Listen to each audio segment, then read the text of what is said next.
तो hello friends, welcome back to study zone GS के। दोस्तों, हम लोग बिल्डिंग कंस्ट्रक्शन का स्टडी कर रहे हैं, जिसका आज चैप्टर नंबर 3 का थर्ड लेक्चर स्टार्ट करने वाले हैं। इसके पहले हम लोगों ने इस चैप्टर के 2 लेक्चर को कवर कर लिया है। चैप्टर नंबर थर्ड है, चूँकि जिसका नाम है दीवार यानी कि वाल। काफ़ी आपका एक मोस्ट इम्पोर्टेंट चैप्टर है, आपको पता भी होगा आपके एग्ज़ाम के पॉइंट ऑफ व्यू से। यहाँ से तो आपके 5 से 10 नंबर के क्वेश्चन तो 100% ही बनते हैं, और काफ़ी आपका एक लॉन्ग चैप्टर है। ठीक है, तो इसको हम लोग थोड़ा थोड़ा करके कवर करने वाले हैं। इसके पहले हम लोगों ने 2 लेक्चर में दीवार यानी कि फर्स्ट टॉपिक है आपका, क्योंकि इसमें ओवरऑल 10 टॉपिक हैं, और मैंने आपको पहले वीडियो में बता चुका हूँ कि आपका इस चैप्टर में ओवरऑल कितने टॉपिक्स हैं और कौन सा टॉपिक आपका बेहद मोस्ट इम्पोर्टेंट है आपके एग्ज़ाम के पॉइंट ऑफ व्यू से। ठीक है, तो ये सारी बातें इन सारी बातों पे चर्चा हम लोग इसके चैप्टर नंबर 3 के फर्स्ट लेक्चर में ही कर लिए थे।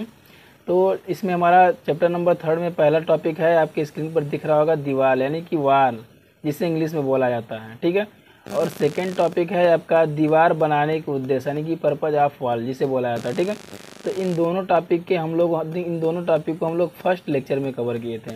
ठीक है, चूँकि टॉपिक नंबर 3 आपका काफ़ी मोस्ट इम्पोर्टेंट टॉपिक है, एंड साथ ही साथ काफ़ी बड़ा टॉपिक है। ठीक है, तो काफ़ी बड़ा टॉपिक होने के कारण इसमें कुछ सब टॉपिक अधिक आ जाते हैं। ठीक है, पदार्थों के आधार पे दीवार। ठीक है, तो इसे 3 प्रकार के दीवार होते हैं।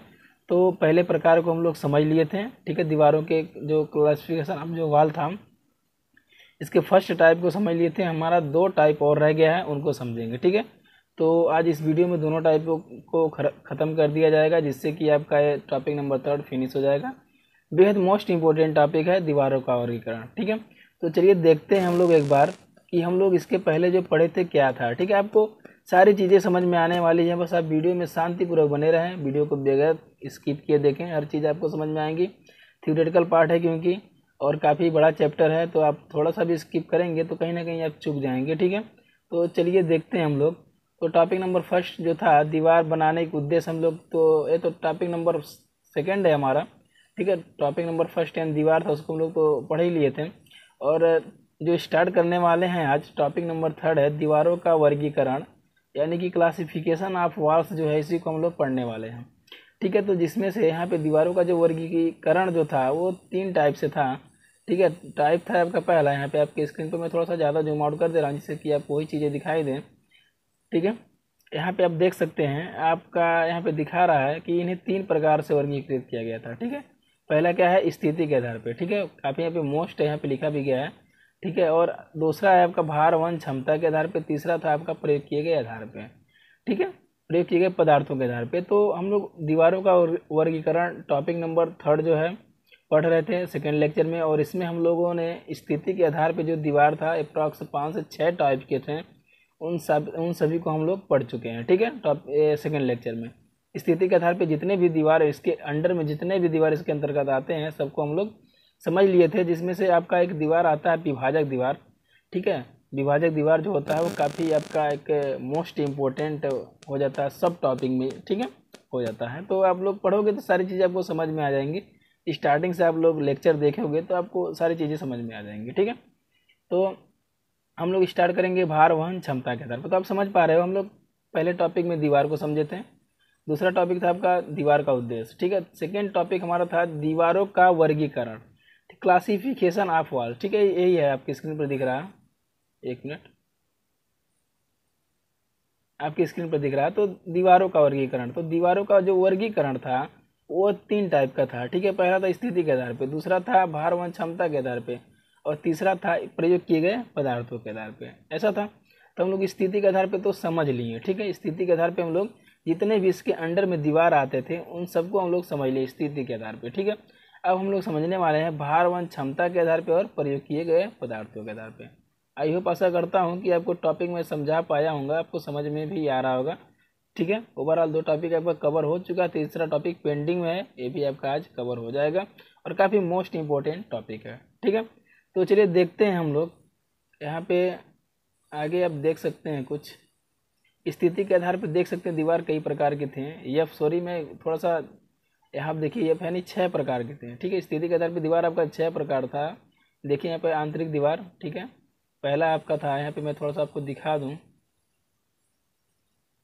पहला था आपका आंतरिक दीवार, इसको हम लोग समझे थे। उसके बाद बाहरी दीवार है, प्रतिधारक दीवार, नाटी दीवार। ठीक है, आपके एग्जाम में पूछा जाता है, टिप्पणी के रूप में भी पूछ सकता है। खोखली दीवार, विभाजक दीवार। इसमें से आपका विभाजक दीवार जो था वो काफ़ी मोस्ट था इसमें सब टॉपिक में। ठीक है, तो इसको यहाँ पे आप लोग मोस्ट बना लोगे। ठीक है, नोट्स नहीं बना रहे हो तो वीडियो को 1 से 2 बार देखो, क्लियर हो जाएगी सारी बातें। ठीक, तो लाइट चली गई है, मैं थोड़ा वीडियो को पॉज करता हूँ। क्योंकि विभाजक दीवार है ना, तो काफ़ी मोस्ट है आपका है विभाजक दीवार। ठीक है, जो आता है आपका स्थिति के आधार पे। तो इसको हम लोग कवर कर लिए थे और फिर हम लोग कवर करने वाले हैं इस वीडियो में। 1 बाय 1 करके सबको समझ लिए थे हम लोग। यहाँ पे आप देख सकते हैं। ठीक है, काफ़ी अच्छे ले में समझा गया था। ठीक, तो चलिए देखते हैं अगला पॉइंट हम लोग अपना। अगला पॉइंट चूँकि है हमारा विभाजक दीवारों के प्रकार, यानी कि चूँकि एक मैं बता रहा हूँ आपका काफ़ी मोस्ट था। ठीक है, और इसमें भी इसके अंडर में भी कई दीवारें आती थी, इन सबको हम लोग समझे थे।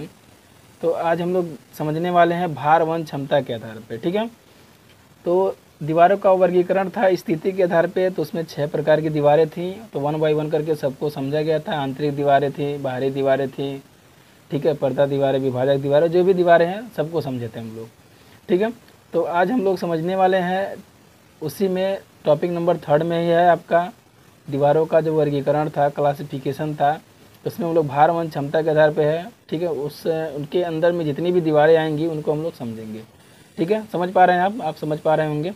तो चलिए देखते हैं हम लोग भार वहन क्षमता के आधार पे। देखिए यहाँ पे मोस्ट लिखा गया है, तो आपको बिल्कुल भी मोस्ट भी आपको कर लेना है, मतलब हर चीज़ को आपको बेहतरीन तरीके से समझना है। ठीक है, तो चलिए समझते हैं इसको भार वहन क्षमता के आधार पर। तो यहाँ पे आप देख सकते हैं भार वहन क्षमता के आधार पे आपकी स्क्रीन पर आपको दिख रहा है, यहाँ पे लिखा है। देखिए चीज़ें आपको समझ में आएंगी, बस आपको वीडियो में बने रहना है। ठीक है, भार वहन क्षमता के आधार पे according to load bearing capacity, यही है। ठीक है, तो लिखा है भार वहन करने की पुष्टि से दीवारें 2 प्रकार की होती हैं। ठीक है, भार वहन करने की दृष्टि से दीवारें 2 प्रकार की होती हैं। कौन कौन सी होती हैं? भारवाही या भार वहन वाली दीवार, और दूसरा हो गया अभारवाही, यानी कि भारवाही दीवार या दूसरा हो गया अभारवाही दीवार। ठीक है, भार वहन क्षमता के आधार पर दीवारें कितने प्रकार की होती थी? स्थिति के आधार पर तो 6 प्रकार की थी। ठीक है, लेकिन भार वहन क्षमता के आधार पर मात्र 2 ही प्रकार की दीवारें होती है। पहला भारवाही दीवार और दूसरा हो गया अभारवाही दीवार। ठीक है, तो चलिए भारवाही दीवार को समझेंगे 1 बाय 1 करके, उसके बाद हम लोग समझेंगे अभारवाही दीवार। ठीक है, तो चलिए समझते हैं हम इसको। यहाँ पे आपकी स्क्रीन पर आपको भारवाही दीवारें आपको दिख रही होंगी। 1 मिनट में थोड़ा सा इसको इधर कर देता हूँ जिससे कि सारी चीज़ें आपको दिख पाएँ। ठीक है, एक ही बार हम लोग कवर कर लेंगे। अब ठीक है, इसको थोड़ा सा छोटा कर लिया जाए क्योंकि इस पर ज़्यादा बड़ा लग रहा है। अब ठीक, चलिए समझते हैं। ठीक है, भारवाही दीवार को तो क्या दे रखा है आपका? लोड्स बियरिंग कैपेसिटी दिया है, लिखा है इसमें भारवाही दीवार ऐसी दीवार, यहाँ पे लिखा है ऐसी दीवारें जिन पर स्वयं के साथ साथ छत, स्लैब, कैंची, धरन आदि के एवं उसमें रहने वाले व्यक्तियों का चल भार सहन किया जाता है, भारवाही दीवारें कहलाती हैं। ठीक है, आशा करता हूँ आपको सब पढ़ने के एक ही बार पढ़ने में समझ में आ जा रहा होगा। मैं एक बार और पढ़ के आपको समझा दूंगा, पहले एक बार पूरा क्लियर हो जाने दीजिए। ठीक है, लिखा है प्रबलित ईंट, प्रबलित सीमेंट, कंक्रीट की हो सकती हैं। इनकी नींव काफ़ी मजबूत होती हैं ताकि ये पूरे भारत को अधिक क्षेत्र में फैला सकें। भवन की सभी मुख्य दीवारें भारवाही दीवारें होती हैं। ठीक है, तो क्या लिखा है यहाँ पे आप देख सकते हैं, लिखा है ऐसी दीवारें। ठीक है, यहाँ पे क्या है? ऐसी दीवारें जिन पर स्वयं के साथ साथ छत, आपका तो भार आएगा, स्वयं के साथ साथ छत, स्लैब, यानी सॉरी दीवार के, यानी मान लो दीवार ये है आपका। ठीक है, ये आपका क्या है? दीवार है। मैं इस पर छत बना देता हूँ। ठीक है, और यहाँ पे क्या रहता है? इसके नीचे यहाँ पे फाउंडेशन है, नींव ऐसा करके रहता है। मान लो मृदा है, ठीक है, ऐसा नींव है। ठीक है, ये आपका क्या है? छत है। छत मान लो कुछ छत की कुछ मोटाई भी दी जाती है, भाई समझ में आ रही कि हाँ मतलब छत है। ठीक है, ये आपका हो गया छत। ठीक है, ये हो गया आपका दीवार। ठीक है, और ये हो गया आपका क्या? ये हो गया आपका नींव। ठीक है, समझ लीजिएगा नींव, यही है। तो क्या है, क्या लिखा है, ऐसी दीवारें जिन पर स्वयं के साथ साथ, ठीक है, स्वयं के साथ साथ छत, ये आपका छत है, ठीक है, स्वयं यानी दीवार, दीवार खुद का, ठीक है, स्वयं के साथ साथ छत, कैंची, कैंची जानते हैं, कैंची धरन, ठीक है, जो बीम जिसे बोला जाता है, आदि, ठीक है, आदि के एवं उसमें रहने वाले व्यक्तियों, उसका भी भार, यानी कि कैंची का भार, धरन का भार, और उसमें रहने वाले व्यक्तियों, व्यक्ति यानी कि जैसे कि आप हो गए, हम हो गए, सभी लोग घर में रहते हैं, ठीक है, तो उनका भार, चल भार सहन किया जाता है। क्या किया जाता है, सहन किया जाता है, ठीक है, भारवाही दीवारें कहलाती है। तो मैं आशा करता हूँ भारवाही दीवारें समझ में आई होंगी, ठीक है। और उसमें लिखा है कुछ ए दीवारें, ठीक है, किसकी बनी होती है, प्रबलित ईंट की बनी होती है, प्रबलित सीमेंट कंक्रीट की बनी हो सकती है, कंक्रीट की हो सकती है, इनकी नींव काफ़ी मजबूत होती है। तो आपको क्या है, आपको हेडिंग बनाना है। हेडिंग में यदि लिखना चाहते हैं, यदि आप हेडिंग में लिखना चाहते हैं तो क्या लिखेंगे, ठीक है, पहला तो आप स्थिति के आधार पे आप लोग दूसरा लेक्चर देख लीजिएगा, तब आपको समझ में आ जाएंगे सारी चीज़ें, ठीक है। दूसरा लेक्चर में भी बेहतरीन तरीके से आपको पढ़ाया गया है, समझाया गया है। लेक्चर को 1 से 2 बार देखेंगे, इसलिए आपको क्लियर हो जाएगा सारी चीज़ें। हम लोग समझ रहे हैं भार के आधार पे, भार वन क्षमता के आधार पे 2 प्रकार की थी हमारी दीवारें, भारवाही और अभारवाही। तो भारवाही में क्या होता है भाई, भारवाही दीवारें किसे कहते हैं, तो मैं आपको भौतिक बातों में बताऊँ, रटने वाली चीज़ ना बताऊँ, तो भारवाही दीवारें कौन सी दीवारें कहलाती हैं, आपको छत पता है, छत याद करना, दीवार याद करना, भौतिक चीज़ें में।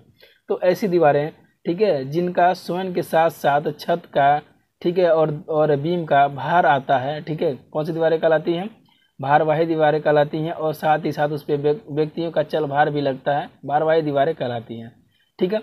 इतना याद कर लीजिएगा। उसके बाद क्या होती है, आपको पता है किसकी बनी होती है, ईंट की बनी हो सकती है, कंक्रीट की बनी हो सकती है। कंक्रीट की कब होगी, जब आप बीम ढालोगे फर्माबंदी करके, तो कंक्रीट की हो जाएगी, ठीक है।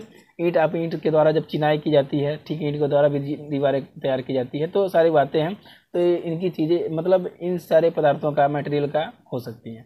मटेरियल हो गया, तो इसमें क्या लिखोगे, मैं सिंपल में ज़्यादा नहीं मैं यहाँ पे बोलूँगा। यहाँ पे क्या है, आप लिखोगे, पहले तो आप हेडिंग डालोगे, ठीक है, भारवन क्षमता के आधार पे उसमें भार, ये 2 प्रकार की होती हैं, भारवाही या भारवाही दीवार, और दूसरा अभारवाही। पहला हो गया भारवाही दीवार, ठीक है। इसमें आप लिखोगे, क्या लिखोगे इसमें लिखोगे, ऐसी दीवारें जिन पर स्वयं के साथ साथ छत, स्लैब, कैंची, धरन आदि के एवं उसमें रहने वाले व्यक्तियों का चल भार सहन किया जाता है, भारवाही दीवारें कहलाती हैं। सिंपल लैंग्वेज है, मैं इसमें कुछ नहीं काटने वाली चीज़ें हैं। मैं आपको जो चीज़ें इसके पहले बताया वो तो बस आप याद रखिएगा अपने तरीके से, ठीक है।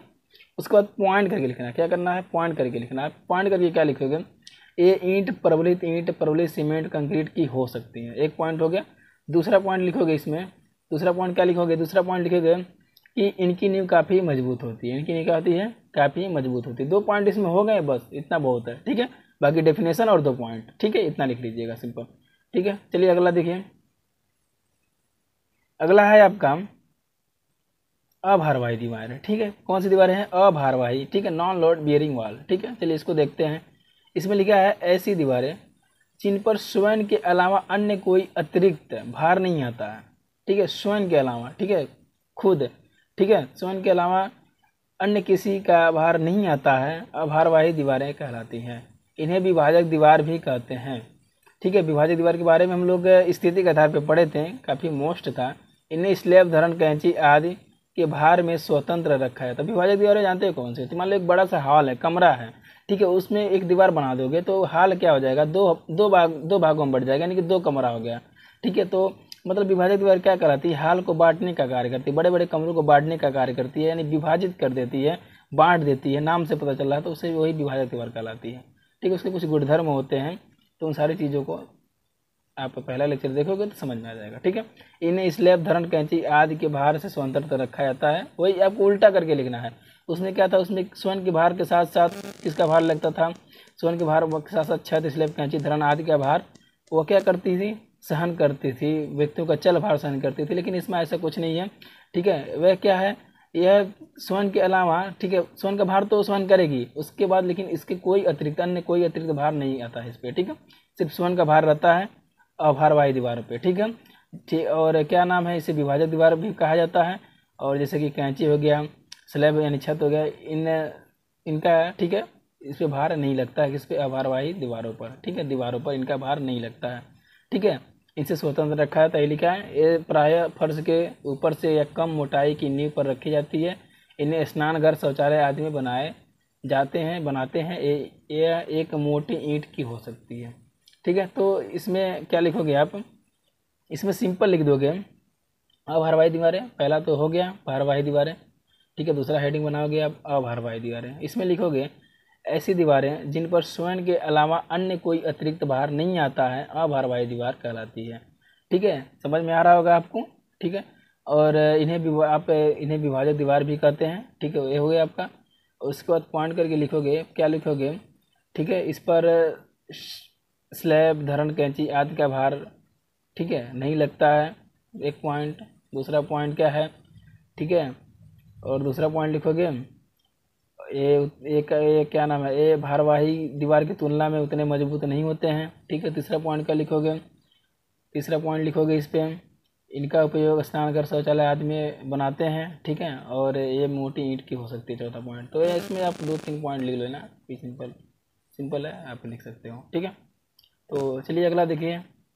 ये तो हम लोग यानी कि हम लोग पढ़ रहे हैं, टॉपिक नंबर 3 है क्लासिफिकेशन ऑफ वॉल, यानी कि दीवारों का वर्गीकरण, जिसमें से हम लोगों ने स्थिति के आधार पर दीवारों का वर्गीकरण और भार वहन क्षमता के आधार पर दीवारों का वर्गीकरण, 2 टाइप का था, दोनों को हम लोग समझ लिए। तीसरा टाइप है हमारा पदार्थों के आधार पे, ठीक है।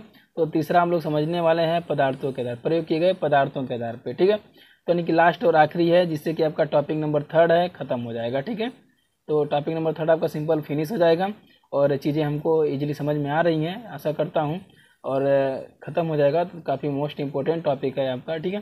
तो चलिए देखते हैं प्रयोग किए गए पदार्थों के आधार पर। तीसरा आपका प्रयोग किए गए पदार्थों के आधार पर, यानी according to their material use, ठीक है। यानी कि पदार्थों के आधार पर दीवारें कई प्रकार की होती हैं, भाई चलिए समझते हैं, ठीक है। कई प्रकार की दीवारें दे रखी हैं, ठीक है। आपके स्क्रीन पर आपको दिख भी रहा है, लेकिन डरना नहीं है, ठीक है।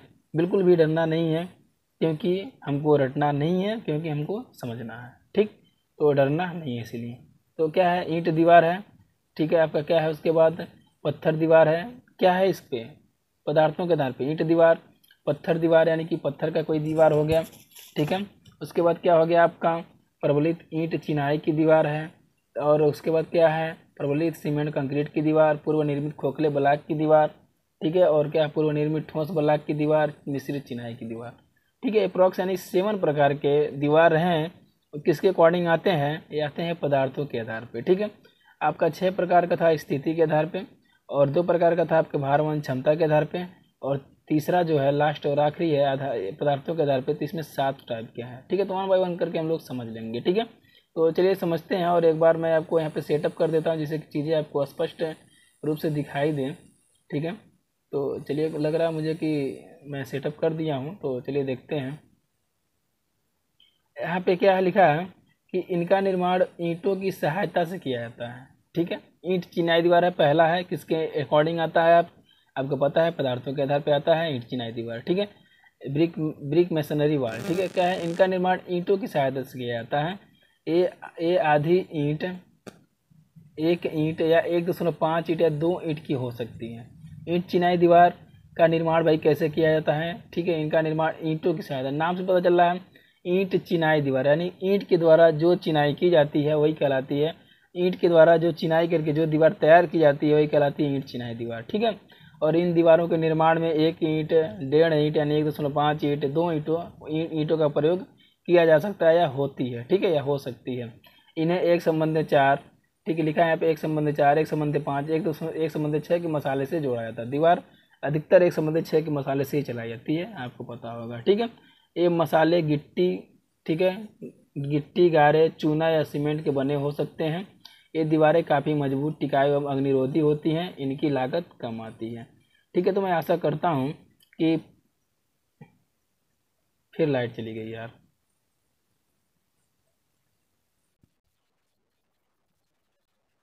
तो फ्रेंड्स, लाइट चली गई है, अभी जस्ट गई, मैं वीडियो को पॉज किया था, लेकिन कोई नहीं यार, चलो बस थोड़ा सा रह गया है। इस टॉपिक को कवर करने के बाद तुरंत वीडियो बंद कर दिया जाएगा, ठीक है। कौन बार बार, क्योंकि लाइट 2 बार कटी है, एक बार मैं वीडियो को पॉज कर चुका हूँ और वीडियो को यहाँ से कट भी कर दिया था, लेकिन फ़िलहाल अब नहीं, यहाँ पे देख लीजिए। तो क्या है, हमारा पत्थर चिनाई दीवार है, ठीक है।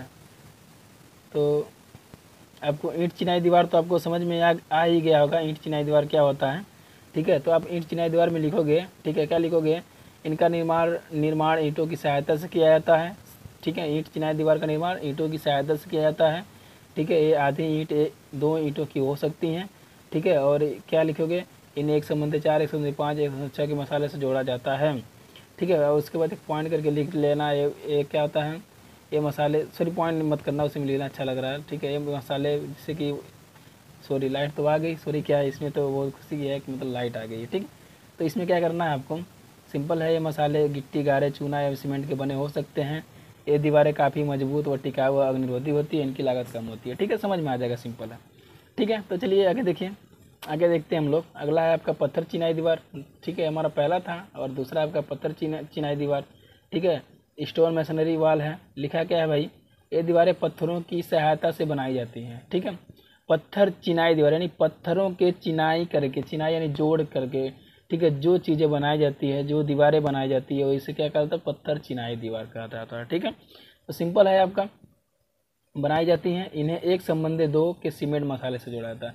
जो पत्थर चिनाई दीवारें जो होती हैं, जो पत्थरों के द्वारा जो दीवारें तैयार की जाती हैं, उनको एक संबंधी 2 के मसाले से जोड़ा जाता है। जो ईंट के द्वारा जो दीवारें तैयार की जाती हैं, उनको एक संबंधी 4, एक संबंधी 5, एक संबंधी 6 के मसाले से भी जोड़ा जा सकता है, ठीक है। लेकिन ये जो पत्थर के द्वारा जो दीवारें तैयार की जाती है चिनाई करके, उनको एक संबंधी 2 के मसाले से जोड़ा जाता है, ठीक है। आगे लिखा है, ये पहाड़ी क्षेत्रों में जहाँ पत्थर आसानी से मिल जाते हैं बनाई जाती है। जहाँ पे पत्थर आसानी से उपलब्ध होते हैं, जैसे नेपाल, ठीक है, तो वहाँ पर, ठीक है, किसका प्रयोग किया जाता है, तो वहाँ पे जो होती है चीज़ें, तो उसका नाम है कि पत्थर चिनाई दीवार जो होती है, तो वहाँ पे पत्थर का प्रयोग किया जाता है। पत्थरों के द्वारा प्रयोग करके दीवारों को तैयार किया जाता है, उनके उनके द्वारा चिनाई की जाती है, ठीक है। और ये कई, यहाँ पे लिखा है, ये कई रंगों में होती हैं। राजस्थान, मध्य प्रदेश में ज़्यादा दिखती हैं। राजस्थान और मध्य प्रदेश में, एमपी में छिंदवाड़ा वहीं पे है, ठीक है, ज़्यादा दिखती हैं। जयपुर की सभी प्रमुख इमारतें गुलाबी बलुआ पत्थर से बनाई गई हैं, ठीक है। जयपुर की सभी प्रमुख इमारतें जो होती हैं गुलाबी बलुआ पत्थर से बनाई गई, इसलिए इसे गुलाबी शहर भी कहा जाता है जयपुर में, ठीक है। तो यहाँ पे आप देख सकते हैं, क्या है, बार बार क्या हो रहा है यार, यहाँ हम देख सकते हैं कि पत्थर चिनाई दीवार, आपको समझ में आ रहा है कि ये दीवारें पत्थरों की सहायता से, पत्थर चिनाई दीवारें ऐसी दीवारें होती हैं जो पत्थरों की चिनाइयों के द्वारा तैयार की जाती हैं, यानी पत्थरों की सहायता से बनाई जाती हैं, पत्थर चिनाई दीवारें कहलाती हैं। इतना लिख सकते हो, ठीक है। उसके बाद क्या है, पॉइंट करके लिखना है, तो लिखना, वरना उसी में लिख देना कि इन्हें एक संबंधी 2 के सीमेंट मसाले से जोड़ा जाता है, ठीक है। ये पहाड़ी क्षेत्रों में आसानी से मिल जाते हैं, यही लिखना है। राजस्थान, मध्य प्रदेश में ज़्यादा दिखती हैं, ठीक है। बस इतना है। ज़्यादा यदि लिखना चाहते हो तो जयपुर वगैरह वगैरह जो कहानी कहा था, कहानी ये लिख सकते हो, ठीक है। यहाँ पे देखो, तीसरा है प्रबलित ईंट चिनाई की दीवार, रैनफोर्स्ड ब्रिक मैसनरी वाल, ठीक है। तो चलिए इसको समझ लेते हैं भाई। प्रबलित ईंट चिनाई की दीवार क्या है, जब ईंट चिनाई की दीवार में इस्पात का प्रयोग किया जाता है, ठीक है। जब ईंट चिनाई की दीवार में किसका प्रयोग किया जाता है, इस्पात का, ईंट चिनाई, ठीक है। ईंटों के द्वारा जो चिनाई की जाती है वही, ठीक है। ईंट चिनाई की दीवार में इस्पात यानी कि क्या होता है भाई, प्रबलित ईंट, प्रबलित, प्रबलित यानी जहाँ पे जब उसको मजबूत बनाओगे तो भाई इस्पात डालना पड़ेगा, ठीक है। देन ईंट चिनाई, ईंट भी रहेगा, और प्रबलित यानी कि क्या रहेगा आपका, इस्पात का, ठीक है। वही लिखा है कि जब ईंट चिनाई की दीवार में इस्पात का प्रयोग करते हैं तो उन्हें प्रबलित ईंट चिनाई दीवार कहते हैं, ठीक है। यानी कि आप ईंट का तो दीवार बना रहे हो, लेकिन साथ ही साथ क्या लगा दे रहे हो, उसमें इस्पात का प्रयोग कर रहे हो, ठीक है। इस्पात है यानी कि छड़ है तो प्रयोग कर रहे हो, तो उन्हें, यानी स्टील जो है, तो उन्हें प्रबलित ईंट चिनाई दीवार कहते हैं। सिंपल है, डेफिनेशन आपको याद हो गया होगा सिर्फ नाम से, ठीक है। रटने वाली चीज़ नहीं है, बिल्कुल समझने वाली है। आगे है, इनका निर्माण तब करते हैं जब दीवारों पर तनन प्रतिबल, टेंसाइल स्ट्रेस आ जाते हैं, ठीक है, आ रहे होते हैं। इससे दीवार की सामर्थ्य बढ़ जाती है। इनका प्रयोग तहखानों, ठीक है, अंत्याधारों में अधिक बनाई जाती हैं, ठीक है। आप लोग, आपके इसमें होगा, सोम होगा, तो सोम में जब पढ़ेंगे तो आपको तनन प्रतिबल, टेंसाइल स्ट्रेस वगैरह वगैरह सारी चीज़ें बहुत ही बारीकी से समझ में आ जाएंगी, ठीक है। और जो होते हैं बीम में लचक वगैरह वगैरह सारी चीज़ें आएंगी। तो आशा करता हूँ आपको ये भी समझ में आ गया होगा, ठीक है। ये क्या नाम है कि प्रबलित ईंट चिनाई दीवार, तो आप हेडिंग बनाओगे और इसमें लिखना चाहते हो तो लिख सकते हो कि जब ईंट चिनाई की दीवार में इस्पात का प्रयोग करते हैं तो उन्हें प्रबलित ईंट चिनाई की दीवार कहते हैं, ठीक है। और पॉइंट करके लिखना चाहते हो तो लिख लो, या फिर उसी में लिख लो, इनका निर्माण तब करते हैं जब दीवारों पर तनन प्रतिबल आ रहे होते हैं, ठीक है। और क्या है, एक पॉइंट और लिखना है, इसमें लिख लो, इससे दीवार का सामर्थ्य क्या होता है, बढ़ जाता है। इनका प्रयोग तहखानों, अंत्याधारों में अधिक बनाई जाती है। तीसरा पॉइंट, ठीक, सिंपल है। अगला देखिए, अगला है आपका प्रबलित सीमेंट कंक्रीट की दीवार, ठीक है। मैं थोड़ा सा ऊपर कर देता हूँ जिससे कि चीज़ें थोड़ा सा क्लियरिटी है और सारी चीज़ें एक ही में मेंशन हो जाए, ठीक। चलिए ठीक है, चलिए चौथा है आपका, चौथे को हम लोग समझते हैं। लिखा है इन दीवारों का निर्माण उन जगहों पर किया जाता है, क्या है, प्रबलित सीमेंट कंक्रीट की दीवार। वहाँ पे क्या था, प्रबलित ईंट, पहले था ईंट की दीवार, ठीक है। तो जहाँ पे क्या होता है, ईंट का प्रयोग ज़्यादा होता है, ईंट का यानी कि ऐसी दीवारें जो ईंटों के द्वारा बनाई जाती है, ईंट की चिनाई के द्वारा बनाई जाती है, ईंट दीवार कहलाती है, यानी कि ईंट चिनाई दीवार कहलाती है, उसके बाद कहलाती हैं। और उसके बाद क्या था आपका, वो पत्थर चिनाई दीवार था। तो वहाँ जहाँ पे पत्थर अधिक मात्रा में उपलब्ध होते हैं, यानी कि जो दीवारें पत्थरों के द्वारा बनाई जाती हैं, ठीक है, उसको क्या कहा जाता है, पत्थर चिनाई दीवार। इनमें एक संबंधी दो का मसाला का प्रयोग करते हैं। और ईंट चिनाई दीवार में क्या था, हमारा पहला ईंट चिनाई दीवार में था आपका, इसमें एक संबंधी 4, एक संबंधी 5, एक संबंधी 6 मसाले का प्रयोग कर सकते हैं। यही सारी चीज़ें थी। तो वन बाय वन करके समझें। उसके बाद ईंट क्या था, ईंट चिनाई दीवार था। उसके बाद आगे प्रबलित ईंट चिनाई दीवार, आया कि नहीं आया, तीसरा हेडिंग था आपका। चौथा यहाँ पे आ गया प्रबलित सीमेंट। अब देखो यहाँ पे प्रबलित सीमेंट, तो क्या होगा, इसमें भी आप लोग इस्पात डालोगे, सीमेंट तो रहेगा, सीमेंट के साथ साथ इस्पात रहेगा, वही है। क्या लिखा है, इन दीवारों का निर्माण सिर्फ, ठीक, क्या होगा, सिर्फ उन जगहों पर किया जाता है जहाँ पर एक साथ बहुत सारे बल कार्य करते हैं। इनके निर्माण के लिए, ठीक है, इनके निर्माण के लिए चीज़ें नहीं क्लियर हो पा रही, मैं थोड़ा सा नीचे कर दे रहा हूँ, ठीक, अब सही है, ठीक है। इनके निर्माण के लिए फर्माबंदी, ठीक है, फर्माबंदी लगाया था ना, फ्रेमवर्क, ठीक है, फर्माबंदी करनी पड़ती है। इनकी सामर्थ्य काफ़ी अधिक होती है, ये महंगी होती है। इनका निर्माण तहखानों, अंत्याधारों, पूले, परमाणु घरों में करते हैं, ठीक है। तो आशा करता हूँ प्रबलित सीमेंट कंक्रीट की दीवार भी समझ में आ गया होगा। लिखना चाहते हो तो लिख सकते हो इसमें। इन दीवारों का निर्माण उन जगहों पर करते हैं जहाँ पर एक साथ बहुत सारे बल कार्य करते हैं। इनके निर्माण के लिए फर्माबंदी करनी पड़ती है। इनकी सामर्थ्य काफ़ी अधिक होती है, काफ़ी महंगी होती है। इनका निर्माण, पॉइंट करके सारी चीज़ें यहाँ से आप पॉइंट करके लिख लें, बाकी तो आप यहाँ तक लिख लें, ठीक, समझ में आ रहा है। आगे देखिए, पाँचवा आपका पूर्व निर्मित खोखले ब्लॉक की दीवार, ठीक है, पाँचवा है, पाँचवा को हम लोग समझेंगे। और उसके बाद आपका एक और रह जाएगा टॉपिक, नहीं 7 था ना, इसमें 7 सब टॉपिक थे ना, इस टॉपिक में 7 थे। तो पाँचवा है, आप देख लीजिए, पूर्व निर्मित खोखले ब्लॉक की दीवार, ठीक है, precast hollow block masonry wall, ठीक है, लिखा है इंग्लिश में। क्या है, इस प्रकार की दीवार, इस प्रकार की चिनाई, ठीक, चिनाई में पहले से निर्मित खोखले ब्लॉकों को मसाले से जोड़कर दीवार बना लेते हैं। पत्थर एवं ईंट की तुलना में इनसे कई फायदे मिलते हैं। ऐसे स्थान जहां मिट्टी या पत्थर आसानी से नहीं मिलते हैं, वहां पर ये सस्ती पड़ती हैं। समझ पा रहे हो, जहाँ पे मतलब ना ही पत्थर हो और ना ही आपका ईंट मिले, ना ही आपको मिट्टी से मिट्टी मिलेगा तभी तो ईंट रहेगा, ठीक है। वहाँ पे हम लोग, ठीक है, यहाँ पे देखा लगा, ऐसे स्थान जहाँ मिट्टी या पत्थर आसानी से नहीं मिलते हैं, ठीक है, वहाँ पर सस्ती पड़ती हैं, ठीक है, वहाँ पे सस्ती पड़ती हैं, ठीक है। 39 गुणे 29 गुणे 19 ऐसा कुछ दे रखा, सेमी के आकारों से बनाई जा सकती हैं, ठीक है, इतना इतना सेमी की होती हैं, देख लीजिएगा, ठीक है। तो आगे कुछ और दिया है, समझ लेते हैं। आगे दिया है पॉइंट करके यहाँ पे, आकार समान होने से चिनाई में सुविधा होती है, ठीक है, और इनको स्थल पर किसी भी आकार में बनाया जा सकता है। कंक्रीट की सामर्थ्य ईंट एवं पत्थर से अधिक होती है। दीवारों की मोटाई में कमी जा सकती है, ठीक है, कमी की जा सकती है। इस चिनाई प्लास्टर की ज़रूरत नहीं पड़ती है, ठीक, इस चिनाई पर प्लास्टर की ज़रूरत नहीं पड़ती है। अगला है आपका, मच्छर जी लग रहे हैं यार, इस चिनाई को अकुशल श्रमिक भी कर सकते हैं, यानी कि जो कुशल नहीं होंगे वो भी, ठीक है। तो सारी चीज़ें हैं। वीडियो काफ़ी लंबा हो रहा है, मैं देख रहा हूँ, ठीक है। तो यही चीज़ें हैं यार, समझ लेना, लिख लेना, ठीक है। लास्ट में मेरे साथ यही होता है अधिकतर। तो सिंपल है, आपका यहाँ पे ख़त्म हो गया, ठीक है। 7 टाइप है लेकिन 5 टाइप बहुत है इसमें, ठीक है। 7 टाइप था लेकिन 5 बहुत है, ठीक है। तो बस सिंपल है, आपका ख़त्म हो गया। और यदि वीडियो अच्छा लगा हो तो वीडियो को लाइक कर देना यार, और चैनल को सब्सक्राइब कर लीजिएगा यदि चैनल पर नए हो तो। और बेल आइकन को दबाना बिल्कुल भी मत भूलिएगा, जिससे कि आने वाले वीडियो का नोटिफिकेशन आपको मिल सके। और हर टाइप का यहाँ पे आपको इन्फॉर्मेशन भी मिलेगा B2AP से रिलेटेड, ठीक है। जो फेक इन्फॉर्मेशन नहीं मिला था, जो आपको छोटी छोटी बातों पे वीडियो बना दिया जाए, परेशान करते रहें, ऐसा नहीं दिया जाता है। जो आपका रियल होता है वही आपको इन्फॉर्मेशन मिलता है सिंपल इस चैनल पे के थ्रू। आपको काउंसलिंग के रिलेटेड भी आपको काउंसलिंग किस टाइप से कराना है, किस नंबर पे कौन से कॉलेज मिलेंगे, ठीक है, सारी चीज़ें बताई जाएंगी, ठीक है। तो इस वीडियो में बस इतना ही रखते हैं दोस्तों, मिलते हैं आपसे नेक्स्ट वीडियो में, तब तक के लिए थैंक यू।